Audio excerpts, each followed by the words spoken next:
नमस्कार, जय हिंद विद्यार्थी मित्रांनो। पोस्ट ऑफिस जीडीएस ग्रामीण डाक सेवक भरती 2024 तर्फे जवळपास 40,000 प्लस जागांसाठी जे विद्यार्थी मित्रांनो हे भरती निघत आहे आणि या भरतीसाठी शिक्षण फक्त 10वी पास लागते। महाराष्ट्रातील मुलं मुली या भरतीमध्ये फॉर्म भरू शकतात आणि या भरतीमध्ये वयोमर्यादा सुद्धा जास्त आहे, 18 ते 40 पर्यंत तुम्ही फॉर्म भरू शकता। त्याचबरोबर मेन म्हणजे या भरतीमध्ये जे विद्यार्थी मित्रांनो लेखी परीक्षा नाही आहे, त्याचबरोबर या भरतीमध्ये उंचीची काही अट नाही आहे, त्याचबरोबर छातीची काही अट नाही आहे, त्याचबरोबर या भरतीमध्ये रनिंग सुद्धा नाही आहे, फिजिकल नाही आहे, यामध्ये लेखी परीक्षा नाही आहे, इंटरव्ह्यू नाही आहे, ठीक आहे। आणि तुमचं जे सिलेक्शन आहे जे विद्यार्थी मित्रांनो पोस्ट ऑफिस जीडीएस ग्रामीण डाक सेवक भरतीमध्ये हे डायरेक्ट 10वीच्या पर्सेंटेजवर जे विद्यार्थी मित्रांनो सिलेक्शन होणार आहे आणि दरवर्षी महाराष्ट्रातील भरपूर विद्यार्थ्यांचं जे सिलेक्शन आहे हे पोस्ट ऑफिस जीडीएस ग्रामीण डाक सेवक या भरतीमध्ये होते, ठीक आहे। तर यावर्षी सुद्धा जे विद्यार्थी मित्रांनो पोस्ट ऑफिस जीडीएसची भरती निघत आहे आणि या भरतीचं जे शॉर्ट नोटिफिकेशन आलेलं आहे आणि पोस्ट ऑफिस जीडीएस ग्रामीण डाक सेवक या भरतीचे फॉर्म भरणे केव्हापासून चालू होत आहे हेच तुम्हाला आजच्या व्हिडिओच्या माध्यमातून सांगणार आहे आणि संपूर्ण माहिती तुम्हाला सांगणार आहे की या भरतीमध्ये सिलेक्शन कशा प्रकारे होणार आहे, काय काय यामध्ये प्रोसेस आहे, ठीक आहे। तर संपूर्ण माहिती तुम्हाला आजच्या व्हिडिओच्या माध्यमातून पोस्ट ऑफिस जीडीएस ग्रामीण डाक सेवक भरतीबद्दल माहिती सांगणार आहे। तर आजचा व्हिडिओ खूप महत्त्वाचा होणार आहे, व्हिडिओ शेवटपर्यंत बघा आणि व्हिडिओला आताच लाईक करा। नमस्कार विद्यार्थी मित्रांनो, माझी नोकरी कॉर्नर यूट्यूब चॅनलवर मी गोपाल अनखळे तुमचं सर्वांचं सहर्ष स्वागत करतो। तर मित्रांनो व्हिडिओचा थंबनेल बघून तुमच्या लक्षात आलं असेल की आपला व्हिडिओ कोणत्या टॉपिकवर होणार आहे। व्हिडिओ सुरू करण्याच्या आधी आपल्या यूट्यूब चॅनलला सबस्क्राइब करा जेणेकरून प्रत्येक भरतीची अपडेट तुमच्यापर्यंत सर्वात आधी पोहोचेल आणि जास्त करून पोस्ट ऑफिस जीडीएस भरतीच्या रिलेटेड जास्त व्हिडिओ आपल्या चॅनलवर अपलोड करत असतो। तर पहा विद्यार्थी मित्रांनो, पोस्ट ऑफिस जीडीएस ग्रामीण डाक सेवकची जी भरती आहे हे दरवर्षी निघते, ठीक आहे। मागच्या वर्षी सुद्धा भरती निघाली होती, ते 30,146 जागांसाठी भरती निघाली होती आणि त्याच्या मागच्या वर्षीची भरती होती 2022 ची, ते जवळपास विद्यार्थी मित्रांनो 40,000 प्लस जागांसाठी भरती निघाली होती, ठीक आहे। तर दरवर्षी जे पोस्ट ऑफिस जीडीएसची भरती निघते, पण यावर्षी एवढं लेट कोण निघाली कारण की ही पोस्ट ऑफिस जीडीएस ग्रामीण डाक सेवकची जी भरती हे दरवर्षी मे महिन्यामध्ये जे विद्यार्थी मित्रांनो निघत असते। मागच्या वर्षी सुद्धा मे महिन्यात निघाली होती आणि त्याच्या मागच्या वर्षी सुद्धा मे महिन्यातच ही भरती निघाली होती। पण यावर्षी काय झालं की जे लोकसभेच्या निवडणुका होत्या त्यामुळे जे विद्यार्थी मित्रांनो या भरतीचे आतापर्यंत फॉर्म भरणे चालू झाले नाही, त्यामुळेच यावर्षी एवढी लेट हे वॅकन्सी येत आहे, ठीक आहे। आणि पोस्ट ऑफिस जीडीएस ग्रामीण डाक सेवक या भरतीचं जे शॉर्ट नोटिफिकेशन आलेलं आहे आणि फॉर्म भरणे केव्हापासून चालू होणार आहे ते तुम्हाला आता सांगून देतो। तर पहा पोस्ट ऑफिस जीडीएस ग्रामीण डाक सेवकचे जे फॉर्म आहे हे जे आहे 15 जुलै 2024 पासून ऑनलाईन पद्धतीने फॉर्म भरणे सुरू होणार आहे, ठीक आहे। आणि जागांचा जर आपण विचार केला तर जवळपास 40,000 प्लस जागांसाठी ही भरती निघू शकते किंवा यापेक्षा कमी सुद्धा या ठिकाणी येऊ शकते। तर आपल्या अंदाजाने 40,000 प्लस जागांसाठी हे येऊ शकते, ठीक आहे। तर चांगली जे सुवर्ण संधी जे विद्यार्थी मित्रांनो तुमच्या हाती आहे, ठीक आहे। आणि पोस्ट ऑफिस जीडीएस ग्रामीण डाक सेवकच्या ज्या विद्यार्थी मित्रांनो एकच लिस्ट लागत नसते, याच्या जवळपास 7 ते 8 लिस्टा लागत असते, ठीक आहे। मागच्या वर्षी सुद्धा भरती निघाली होती, त्याच्या मागच्या वर्षी सुद्धा भरती निघाली होती, तर 7-8 लिस्टा लागत असते पोस्ट ऑफिस जीडीएस ग्रामीण डाक सेवकच्या, ठीक आहे। जास्त चान्सेस आहे तुमचं या ठिकाणी सिलेक्शन होण्याचा। तर मी तुम्हाला या ठिकाणी थंबनेलवर स्कून सांगितलं की 60% वाल्यांचा सुद्धा या ठिकाणी सिलेक्शन होणार आहे, कारण की मागच्या वर्षीच्या भरतीमध्ये पोस्ट ऑफिस जीडीएसच्या कोणकोणत्या ठिकाणचा जो कडाप आहे हा जे विद्यार्थी मित्रांनो 60% सुद्धा लागला होता, 55% सुद्धा लागला होता, 70% सुद्धा लागला होता आणि कोणकोणत्या ठिकाणचा जो कडाप आहे हा जवळपास 92 झालं, 97 झालं, 98 झालं, 99 झालं, अशा प्रकारे सुद्धा या ठिकाणी लागला होता। तर हे जे विद्यार्थी मित्रांनो किस्मतात आहे, ठीक आहे। तुम्ही जर चांगल्या ठिकाणी जर फॉर्म भरला तर नक्कीच या ठिकाणी तुमचं सिलेक्शन होऊ शकते। तर तुम्हाला या ठिकाणी फॉर्म भरून टाकायचा, कारण की पहा विद्यार्थी मित्रांनो कशी आपल्याला समजा हे सरकारी नोकरी आहे, कशी जर समजा आपल्या किस्मतमध्ये असेल तर नक्कीच या ठिकाणी भेटून जाणार आहे, ठीक आहे। आणि जास्त फी सुद्धा नाही आहे या भरतीमध्ये। जनरल ओबीसी ईडब्ल्यूएस कॅटेगरीसाठी फक्त 100 रुपये फी ठेवण्यात आली आणि एससी एसटी कॅटेगरीला या भरतीमध्ये फी नाही आहे।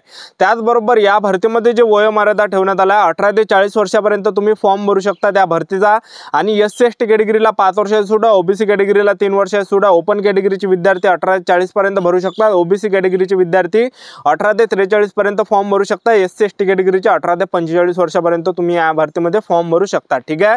तर 10वी पासवरच तुम्हाला फॉर्म भरता येते। तुम्ही महाराष्ट्रातील कोणत्याही जिल्ह्यातले असाल तर 10वी पासवरच तुम्हाला फॉर्म भरता येणार आहे या भरतीमध्ये। आणि मेन म्हणजे ह्या भरतीचे खासियत आहे विद्यार्थी मित्रांनो की हे जे आपल्या महाराष्ट्रामध्ये निघते आणि आपल्या जिल्ह्यामध्येच आपल्याला या ज्या विद्यार्थी मित्रांनो जॉब भेटते। कारण की आता समजा मी या ठिकाणी नांदेडचा समजा, ठीक आहे, आणि मी जर समजा माझ्या जे गावात जोडलं जे पण गाव आहे त्या ठिकाणी सुद्धा जागा रिक्त असते, ठीक आहे। जसं मी आता या ठिकाणी नांदेडचा आहे तर माझ्या गावापासून जेवढे पण जवळचे गाव आहे त्या ठिकाणी जे विद्यार्थी मित्रांनो रिक्त जागा असते पोस्ट ऑफिस जीडीएसच्या। तुम्ही कोणत्याही जिल्ह्यातून आपला व्हिडिओ पाहत असाल तर तुमच्या गावामध्ये सुद्धा रिक्त जागा असते, ठीक आहे। तर महाराष्ट्रातील भरपूर गावामध्ये ज्या जागा ह्या रिक्त असते आणि सरकारी नोकऱ्या विद्यार्थी मित्रांनो पगार सुद्धा चांगला यामध्ये, ठीक आहे। तर 3 पदं येते या भरतीमध्ये पोस्ट ऑफिस GDS मध्ये। पहिलं जे विद्यार्थी मित्रांनो हे ब्रँच पोस्ट मास्टर आहे, यामध्ये जर तुमचं सिलेक्शन झालं तर तुम्हाला पगार 12,000 ते 29,000 पर्यंत भेटणार आहे। दुसरं जे पद आहे असिस्टंट ब्रँच पोस्ट मास्टर, यामध्ये जर सिलेक्शन झालं तर तुम्हाला पगार जे या ठिकाणी 10,000 ते 24,000 पर्यंत भेटणार आहे, जो की सर्वात बेस्ट आहे। आणि तुमचं यामध्ये जे विद्यार्थी मित्रांनो डाक सेवक मध्ये जर सिलेक्शन झालं तर डाक सेवक मध्ये पगार 10,000 ते 24,000 पर्यंत आहे, जो की सर्वात बेस्ट आहे। तर सरकारी नोकऱ्या पोस्ट ऑफिस GDS ची, ठीक आहे। तर चांगली जे विद्यार्थी मित्रांनो हे भरती निघत आहे, तर 15 जुलै पासून या भरतीला सुरुवात होत आहे, ठीक आहे। तर एकदम शाईट ड्यूटी यामध्ये, ठीक आहे। 5 ते 5 घंटेच फक्त यामध्ये ड्यूटी असते, 5 घंटे आपल्याला पोस्ट ऑफिस मध्ये थांबावं लागतं आणि जावं लागते, ठीक आहे। जवळपास 5 घंटेची ड्यूटी आहे, तर एकदम शाईट ड्यूटी आहे विद्यार्थी मित्रांनो, ठीक आहे। तर नक्कीच तुम्हाला या ठिकाणी फॉर्म भरायचा आहे। तुम्ही ज्या विद्यार्थी मित्रांनो कोणत्या जिल्ह्यातून आपला व्हिडिओ पाहता हे तुम्ही या कमेंट मध्ये नक्की सांगा, जेणेकरून मला सुद्धा या ठिकाणी कळणार आहे की आपला व्हिडिओ कुठपर्यंत या ठिकाणी बघित आहे, पाहत आहे लोक, ठीक आहे। तर चांगली ही भरती आहे, भरून टाकता फॉर्म, कारण की जाऊ गेले 50-100 रुपये, ठीक आहे। कारण की 50-100 रुपयांमध्ये नोकरी भेटणं म्हणजे लय ज्या विद्यार्थी मित्रांनो 100 रुपये जाऊ गेले, पण या ठिकाणी नोकरी भेटणं ज्या विद्यार्थी मित्रांनो महत्त्वाचं आहे, ठीक आहे। तर चांगली जे हे पोस्ट ऑफिस GDS ची भरती निघत आहे, ठीक आहे। आणि यामध्ये तुम्हाला काम कोणतं करावं लागणार आहे की तुम्ही जर समजा ब्रँच पोस्ट मास्टर मध्ये तुमचं सिलेक्शन झालं तर तुम्हाला ऑनलाईन ऑफलाईन लेनदेन करावं लागणार आहे, त्याचबरोबर डाक उत्पाद आणि सेवांचं वितरण करावं लागणार आहे, त्याचबरोबर रेकॉर्ड झालं, हँडलाईट झालं, डिव्हाइस झालं, तर मोबाईल झालं, हे जे याचं काम करावं लागणार आहे। त्याचबरोबर तुमचं असिस्टंट ब्रँच पोस्ट मास्टर मध्ये जर सिलेक्शन झालं तर तुम्हाला काम तिकीट आणि स्टेशनरी विक्री करावं लागणार आहे, डाक डिलिव्हरी तुम्हाला करावं लागणार आहे, सरकारी सेवा योजनाचा जे घरघर प्रचार तुम्हाला करावा लागणार आहे, हे काम तुम्हाला करावं लागणार आहे। डाक सेवक मध्ये जर तुमचं सिलेक्शन झालं तर स्टॅम्पची विक्री करावं लागणार आहे, त्याचबरोबर डाक डिलिव्हरी करावं लागणार आहे, ठीक आहे। तर एवढं या ठिकाणी काम तुम्हाला करावं लागणार आहे। तर चांगली ज्या विद्यार्थी मित्रांनो हे भरती निघत आहे इंडियन पोस्ट ऑफिस GDS ची, ठीक आहे। तर 15 जुलै पासून या भरतीचे फॉर्म भरणे चालू होत आहे। तर चांगल्या ठिकाणी तुम्हाला फॉर्म भरायचे आहे। तुम्ही कोणत्याही जिल्ह्यातले असाल तर प्रत्येक गावामध्ये ज्या जागा रिक्त आहे, ठीक आहे, पोस्ट ऑफिसच्या, तुम्ही कोणत्याही जिल्ह्यातले असाल, परभणी म्हणा किंवा सोलापूर झालं, त्याचबरोबर कोल्हापूर झालं, कोणत्याही जिल्ह्यातले जर तुम्ही असाल तर आपल्या जिल्ह्यातील आपल्या तालुक्यातील ज्या विद्यार्थी मित्रांनो जागा यामध्ये आहे, ठीक आहे। आणि आपलं त्या ठिकाणी सिलेक्शन सुद्धा होऊ शकते, ज्या ठिकाणी जागा रिक्त आहे त्या ठिकाणी, ठीक आहे। तर पोस्ट ऑफिस अशी भरती आहे की आपल्या गावामध्ये सुद्धा आपल्याला जॉब भेटू शकते, आपल्या गावामध्ये सुद्धा रिक्त जागा असते, तुम्ही ज्या गावामध्ये सुद्धा बिलॉंग करता त्या गावामध्ये सुद्धा जागा रिक्त असते, ठीक आहे। तर चांगली ही नोकरी आहे, ठीक आहे।